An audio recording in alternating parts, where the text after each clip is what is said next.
GrizzlyPig, don't forget to like, subscribe, and comment.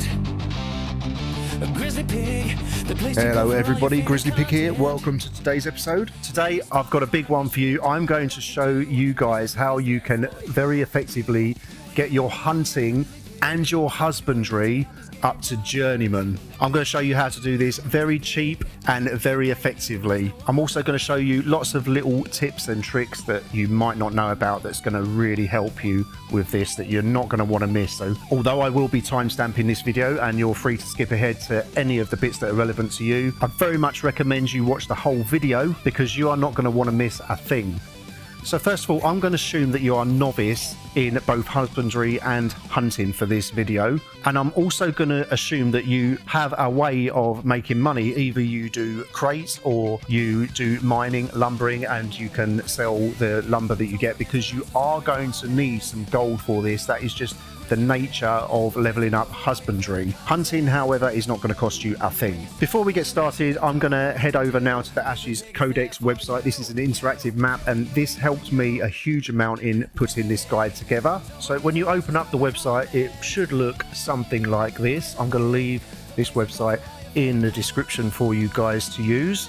I'm going to be using this to plan my route out and show you guys where I go for all of the hunting objectives here. And also, if my route is not viable for you for whatever reason, like you're not working out of Jova but somewhere else far away, then at least you can use this to plot your own route out. So first of all, you're going to have a load of stuff up that is totally irrelevant to us. So on the left side here, you can see all of the different things that this map will show you: vendors, dungeons, ember springs and nodes and stuff like that. We're going to get rid of all of that and we are just going to leave the hunting tab. So there we go. We turned everything off and now we're going to scroll down to hunting. And we're just going to turn on what we want to hunt, and that is going to be horses, bears, and we're not going to turn on wolves because we're not going to be interested in doing wolves. And the reason for that is that the wolf spot is highly inconsistent, and also the main one that everyone uses that I'm not going to cover is usually always very overcrowded, so we're not interested in those, just horses and bears. There is one other thing we're going to be hunting when we get into apprentice level hunting, but we're going to cover that nearer the time. So as you can see, we've got lots of pings on the map, but I have used this guide and checked out all these spots, and the route that I'm going to take I have found to be the most effective. But again, use this to plot your own route out if you also want to as well. So we're about to get into the route now, but before we do, I'm just going to show you my first little tip while we are here in Jova. So if you ever get the bug where you cannot access the warehouse and you're waiting until the cows come home to get into it because of the server latency and stuff like that, well, this here is a little workaround. Go to the caravan master right here and you can just access your bank from this dude instead with no wait time whatsoever. Anyway, let's get straight into it and start gathering some horses and bears and leveling our hunting and our husbandry. I have a map that I'm going to be referring to that I have pulled up onto paint, so you guys can very easily see where we are heading. So first of all, we are going southeast from Jova to our first spot, the horses, at this spot right here. So this particular run, I got unlucky and there were no horses here. You can expect very well, as we are playing on a multiplayer server, to find absolutely nothing. Luckily, I've got a clip here later on where you can see that I did find some horses. You're not always going to find stuff at these spots here, but if you check them all, you've got the best chance possible. You can see we've got a green horse right there. That's going to be very important for us, getting greens, blues, epics, and all that sort of stuff. And I'll tell you why when we start doing our training. Our second stop is going to be by the bear cave here between Jova and Avon's End. So if you're familiar with this part of the map, you will be fully aware that there are lots of elite bears and stuff all around the bottom of this cave and inside. But if you've got a keen eye, you'll also notice that there are some huntable bear spawns on top of the cave. There's about 3 that I know of here. So as you can see, we're going up to the first one here. So you have to do jumping to get there. And once we've grabbed that first one, we are going to jump across the main section of the cave over to the other side because there are 2 more spawns we want to check out. There is one spawn just below us on a lower section right there we can see, but before I go and grab that, I just want to show you there is another spot as well up high behind us that is not here this time, but on this bit of rock here just in front of us there also can be a bear as well right here. Our third stop is going to be a horse spot right here. north of Avon's End up the river. And on my way over there, I find this Iridium node here, and oh my god, I cannot believe my luck. We get ourselves some legendary Iridium. This is going to help us a huge amount because we're going to be able to sell this to another player and fuel our husbandry. So here we are at the horse spot, and you can see there are plenty of horses here. There are 3 on this side of the river, and then on the other side of the river where my mouse is pointing at now, there is another horse spawn as well. And you can see that in another run here, there are also 3 horses all waiting for me here on the beach. A very good spot for horses indeed. I always come here, I never skip it. Next, we're going to head east across the river to a bear spot for our 4th stop. But sadly, I drew a blank on this run, but zooming into the map a little bit, all around the bottom of these rocks here, potentially bears can spawn all over the place. There can be one up just behind that little dude there. There can be another one just spawning on the left of us over right there where my mouse is now. This is one of the weaker spots, which is why I don't have any footage of any bears here for you, because I did start dropping this spot because it takes you a little bit off route, and the next spot is so much better. So if you want to skip this spot, feel free, but it is a great spot for bears when they are here. And for our last stop, and this is the best spot by far here, we're going to head right northwest from those bears up to this spot here. This is above the Ursine Cave, level 20 plus grind spot here. And when you get here, you're going to notice there are absolutely tons of bears, as well as a couple of tide snappers. I'm going to show you those as well very soon. Another reason this spot is so great is if you are a miner, and particularly a lumberjacker as well, there's going to be some goodies for you here.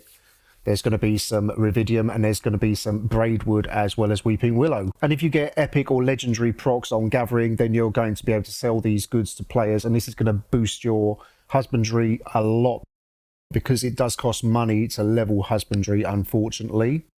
So this spot is very good. There's going to be bears littered all over the place. I'm going to head over to the river spot now, where there can be 3 bears and 2 tide snappers waiting for us. One thing I will say about this spot, a word of caution, you don't want to come here when you're super low level. I recommend being like 15 or 20 or something like that, because some of the mobs are quite high level and you will have to avoid them. You can see where my mouse is pointed now on the river spot. 3 bears can spawn here. It's a very good spot. There's nothing here now, but I have got some other footage to show you. So as you can see, there are 3 bears here and 2 tide snappers. The tide snapper seems to be 100% chance to get the mount there to train, and potentially we can make some money off them as well. We've got a green one there. That's really nice. We didn't get the last bear there because someone is going to beat us to it, but can't really complain there. And then once we're finished there, we're going to head back home again and dump all of our bears and horses in storage. But on the way, you'll notice I put this mark here.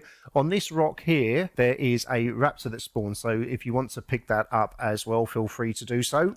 I do want to say another very notable mention, and thank you to Hockey for this, who I am playing with, for horses, and they seem to spawn very regularly, is going to be in the northeast of the Riverlands right here. All of these horses, this is a very good spot here. This is mirror left right here, just to give you vector, and north of there up along this mountain range you can see all of these horses. This is a very good spot as well, although it's not on our route. I thought I would give that a mention. And also another spot that I'm going to mention for boosting your hunting from novice to apprentice really well is going to be up in the north at Valgadim. So if you are doing crate runs and stuff from Jova or wherever, and you go up to Valgadim, or you just happen to live here anyway, you're going to notice, although not shown on the map here, in Valgadim town, there is a bridge across here. And if you go out of town and then just look to your left, there's going to be a ton of these rams here. I will say that this is not consistent for 2 reasons. Sometimes they're just not there at all, something to do with the server glitching out, I don't know, or whatever. But also sometimes there's going to be some players there as well, and you're going to struggle to get them. But if you can get here when there's not many players, just 1 or 2 players maybe, this is a great spot to level your hunting up. So now, with everything that I've covered in the video so far, that is going to be how we are getting our hunting up to apprentice. But how do we get our hunting from apprentice to journeyman? Well, if you think it's going to be a grind, well, I've got some good news for you. It is actually very easy and super fast. So now we are apprentice hunting at some point along our route, getting our horses and stuff, which we are still going to collect, and I'll show you why very soon we're still going to stick to horses and bears. We are going to head over to Bainswood Cemetery right here. You can see that this is Lionhold and Bainswood Cemetery is just to the east of it. And this is where we're going to level up our hunting now until we get all the way to Journeyman. This will take you, if you bring scrolls with you of gathering experience, should take you about an hour, give or take. We're going to be gathering these silkworm larvae, and these spawn very rapidly. Once you've done a route around getting all of these, you don't even need to pick them all up. You can just do a small little route. Once you've done about 10 of them, the first one you did on that route will respawn again. This is a very effective way of leveling up from apprentice to journeyman. In fact, this spot is so good that getting to journeyman from level 10 is a lot quicker than getting from level 0 hunting to apprentice even. Another little tip I've got for you as well, when you're running around searching for things to hunt, it doesn't just apply here but anywhere, you can do it on your mount as well. You can smash the target ally button. You can go into your settings and rebind this to make it easier for you to find, and what that's going to do is target anything that you can hunt. So as I'm running about, if there is a larvae nearby and I don't see it by eye, it will be targeted by smashing this button. It goes as well for horses and bears and everything else.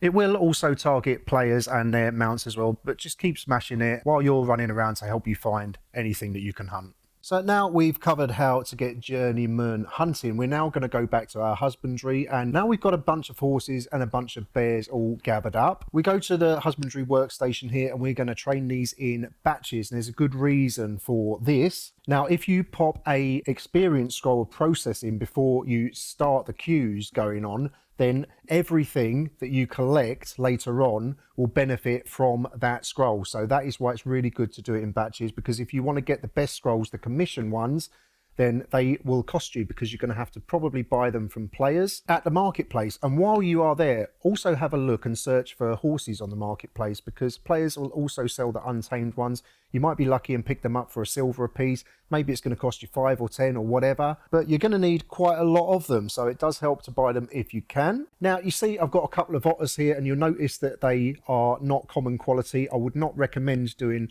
common quality apprentice husbandry things, and I will show you why very soon. The reason I'm doing these ones is because the higher quality animal that you train, the more experience you get for it. So for the otters, I think it is very worth it, and also I might be able to sell them as well, so I will get some money back there. Anyway, we're going to do a bit of a test now. We're going to take a horse, which is going to cost us 55 silver to train up, and we're going to compare it to a common raptor, which will cost us 1 gold 65 to train up, and we need to see how much experience we're getting per one. So we'll queue these both up now just for science, and the raptor, if we divide its experience given by 3, that should give us a accurate comparison to what a horse is costing us versus its experience. And what you're going to see is very interesting, and it basically underpins the whole guide on why we stick to horses and bears. I am running a scroll, of course, always do that, and for that horse we got just over 1500 experience for 55 silver,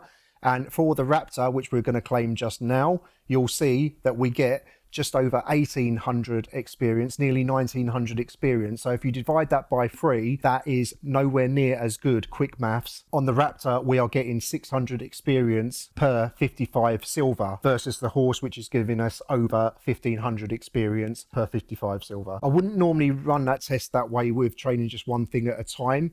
The best way to do this is batch training, just so that you can get as many out of a scroll as possible. Stick 20 horses in, leave it overnight, and then collect them in the morning. I was going to train the raptor anyway because it is worth money. I can sell a common raptor for an easy 5 or 6 gold.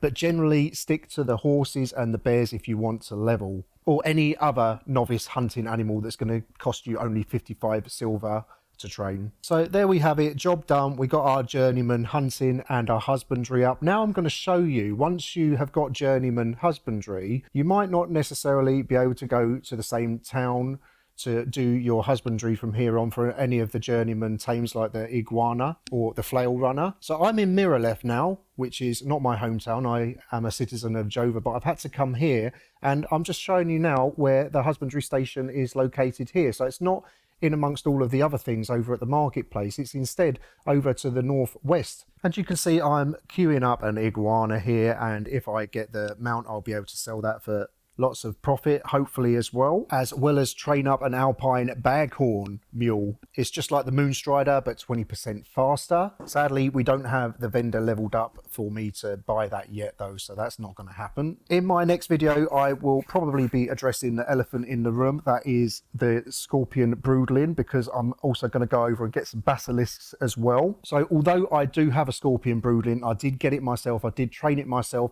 I will say that it just is not worth doing until you are a certain level and you've got plenty of free time on your hands, because the drop rate is just abysmal. But anyway, that's another video for another time. If you guys found this video useful, please like, subscribe, leave a comment, and I will see you all next time. GrizzlyPig, don't forget to like, subscribe, and comment. GrizzlyPig, the place to go for all your favorite content. When you're stuck on a mission and don't know what to do, GrizzlyPig is there for you.